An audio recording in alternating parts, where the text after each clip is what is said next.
اعوذ باللہ من الشیطان الرجیم بسم اللہ الرحمن الرحیم۔ درود پاک پڑھیں۔ یا ودود صلی علی سیدنا محمد وآلہ وصحابہ انک رحیم ودود۔ صلاۃ و سلام پڑھے اللہ۔ الصلاة والسلام على خاتم النبيين، الصلاة والسلام على ختم المرسلين، الصلاة والسلام على رحمة للعالمين۔ اما بعد، حدیث اليوم، حدیث نمبر 5181،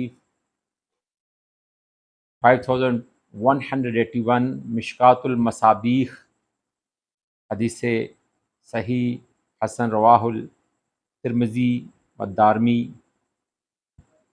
دلوں کو نرم بنانے والی باتوں کا بیان۔ حضرت کعب بن مالک رضی اللہ تعالی اپنے والد سے روایت کرتے ہیں، انہوں نے کہا کہ رسول اللہ صلی اللہ علیہ وآلہ وسلم نے فرمایا، دو بھوکے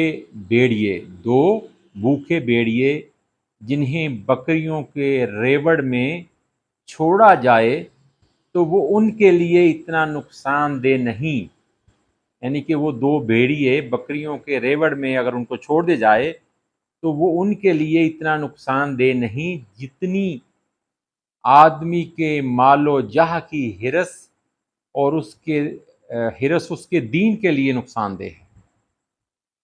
دوبارہ سنیں حدیث مبارکہ۔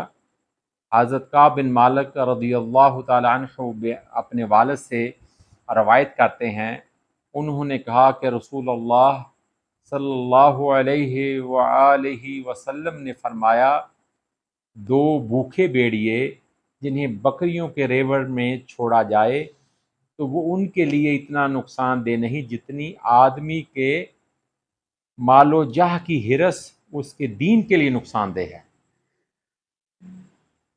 حضور والا بات بڑی واضح ہے کہ جو دنیا اللہ تعالیٰ نے بنائی، اس کا جو رزق حلال طریقے سے آپ نے جو مال کمایا، وہ اگر آپ نے اللہ کی راہ میں خرچ کیا، غربا و مساکین و یتامہ کے لیے آپ نے وقف کیا، کسی ضرورت مند کے لیے آپ نے وہ کیا، تو اس کی کوئی برائی نہیں ہے۔ لیکن عمومی طور پر یہ ہوتا ہے کہ انسان کیونکہ ہرس اور ہوس کا مارا ہے، اس کے اندر یہ مال و جاہ کی ہرس بہت زیادہ ہے کہ وہ اپنے آپ کو اونچا دیکھنا چاہتا ہے، وہ لوگوں میں سے اپنے آپ کو علیحدہ یعنی کہ سمجھتا ہے، اور وہ کہتا ہے کہ میرا لوگوں کے اوپر دبدبہ ہو۔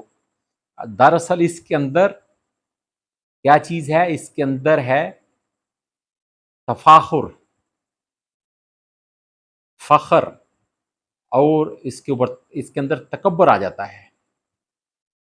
جب انسان کے پاس اللہ تعالیٰ کی نوازشیں آتی ہیں تو پھر پہلے تو انسان رزق حلال کماتا ہے، عمومی طور پر میں یہ بات کر رہا ہوں، لیکن جب اس کے پاس اللہ تعالیٰ کی عنایت مسلسل جاری ہوتی ہے تو وہ پھر حرص اور ہوس اس میں زیادہ آ جاتی ہے۔ اس طرح حدیث مبارکہ ہے نبی کریم صلی اللہ علیہ وسلم کی کہ دو مختلف قسم کی حدیث ہیں، اس میں یہ ہے کہ اگر کسی کو ایک پہاڑ یا ایک وادی مل جائے تو وہ دوسری کے لیے کوشش کرتا ہے، پھر وہ دوسری مل جائے تو پھر اس کے لیے تیسری کے لیے کوشش کرتا ہے، پھر اس کو وہ جو عمومی طور پر آپ نے دیکھا کہ جب انسان کے پاس مال آتا ہے تو وہ پھر اس سے زیادہ پیار کرنا شروع کرتا ہے، اس کو خرچ نہیں کرتا، اس کو سنبھال کے رکھتا ہے۔ یہ وہ چیز ہے جس کا نام حرص اور ہوس ہے، اور یہ دین کے لیے نقصان دہ ہے، یعنی کہ یہ دنیا اور آخرت دونوں کے لیے نقصان دہ ہے۔ اللہ تعالی ہمیں حرص و ہوس سے بچا کر رکھے، آمین۔